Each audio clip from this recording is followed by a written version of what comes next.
It was something I had always wanted to do in my media experience. I worked in journalism for practically 25 years. I had always wanted to do a newspaper that specifically targeted Hispanics, in particular English-speaking middle-class Hispanics.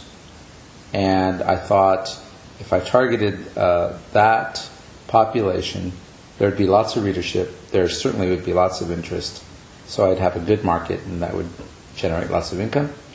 The other reason was I've always felt that that segment of the Hispanic population in particular has always kind of gotten a, sort of short shrift from the media. They've never been particularly well portrayed or well covered. Their issues have always been kind of, shoved aside. When you look at media coverage of Hispanic issues over the years, it tends to either be non-existent, it doesn't exist at all, or it tends to be really focused on lower income immigrant Latinos. Okay? So people who have gotten into the United States like within the last 5 or 10 years. And their issues are really different from the vast majority of Hispanics who have been here for quite a long time. After a while, it took off. We had lots of interest. It became very popular. We had lots of business. So I decided to rent some offices on Broadway, which is obviously the main boulevard in Santa Maria, very high profile. It was across the street from the high school in a 2-story office building. And that was, 930 South Broadway. And that was really kind of high profile for such a small paper. The second location, we eventually moved after we had been there, maybe a couple of years. I decided I didn't want to pay so much rent. So we purchased a home over in Santa Maria's East Side neighborhood on Chapel Street. And we converted it into a business place. And it was a lot of red tape. You had to go through the city and get all these permits and renovation and all this other stuff. But we wound up with a really cool little office that we really loved. And it was really sweet. And we just made our home there. It was right around election time. And I do remember we had something on the cover having to do with politics, someone running for office. What else was on the cover? I think it was also near the holidays. And we had created this really lovely centerpiece with a young woman who's actually now married to my nephew, who was wearing a Christmas Santa hat. And it was the story was all about the increased purchasing power of Hispanic consumers. And she sort of was the photograph that accompanied that story.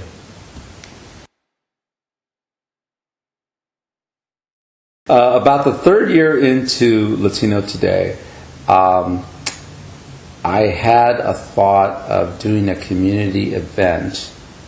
Again, sort of along the same themes of the paper, recognizing Hispanics, Hispanic leaders, people of achievement, who have sort of been overlooked over the years. Their stories had never been written about in a newspaper. The media had never, shined a spotlight on anybody like that. And we thought, hey, we know these people because of our connections and our history here, and let's go and showcase a lot of these people. So we created something called the Most Influential Latino Awards. And we sort of kind of just created this thing. Our first one, we had maybe 120 people. The second year, that ballooned up, and we had 200 people. And by the third year, we had like 300. We could have sold probably twice that many tickets. We raised the ticket prices too from I think the first year we charged $25. By the end, you're charging like almost $100 per person. The economic conditions changed. While there's still a market for the paper as far as demand, certainly people who want to read it. In fact, I've gotten a lot of requests for people who want me to, resurrect it. The advertising base for the paper kind of disappeared. And we had relied quite heavily on small businesses, mom and pop shops, some of the kind of medium-sized corporations locally that would advertise. And what happened is when the economy turned sour in a big way locally, we lost a lot of those advertisers. So we just looked at the projections for the future and we just said, we're just going to be losing money left and right, so we just can't continue pouring money into something that's not going to have a return. We actually published our last issue, about a year ago maybe?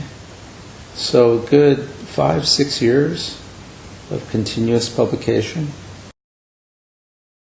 Well, after I decided that the newspaper wasn't going to be paying the bills, I actually had started working for the last few years part-time at Cal Poly at the journalism department as a part-time lecturer. So I was getting employment through that on a part-time basis. I also worked as a substitute teacher with the Santa Maria High School District, which is something I hadn't taught before. Well, this year, after the state cuts to the California State University system, I started working pretty much full-time as a substitute teacher in the high schools. And that turned out actually to be a lot of fun. I'm having a blast, and I'm getting very steady employment. They call me literally every single day.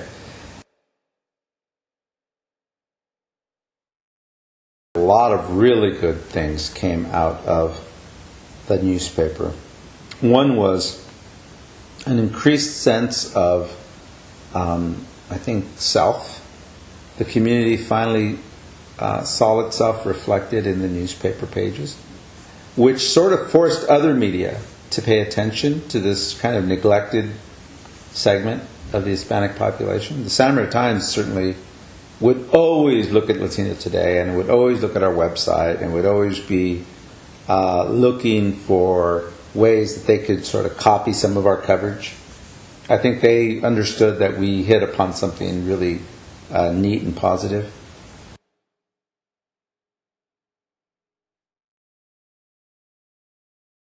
The mainstream media tends not to pay attention to ethnic groups or their concerns. They sort of have this idea that, we should be able, the mainstream media should be able to produce a menu of news every day that should, serve everyone across the board. Everybody should find their news there, and they should be happy with that. The problem is they don't. And so you have all these other publications springing up. You sort of have newspapers for every flavor, and one of them is, of course, the ethnic market. If you go to big cities, you'll find newspapers for blacks or African Americans. You'll find newspapers for Asians, Koreans. I mean, you name it, everybody's got their own ethnic newspaper. But again, primarily is to get news out to an underserved population, a population that's not being served very well by the mainstream media. That's the whole reason to have an ethnic newspaper. The mass media is going to be concentrated, I think, in fewer and fewer hands. So you are still going to have mass media, but it's going to be like 3 or 4 mass media outlets. So you'll have like the New York Times, the Washington Post, the Huffington Post. There'll be like 4 or 5 like major ones. Everybody else will be tiny. But there's going to be a million of them, and you'll be able to find whatever flavor you want. Primarily on the internet. I don't think print is going to survive in any big way at the local level. It'll be there, but it won't be huge. But that'll be okay, because there'll be a whole variety instead of just one. We're not quite there yet, but we're going to get there real quick.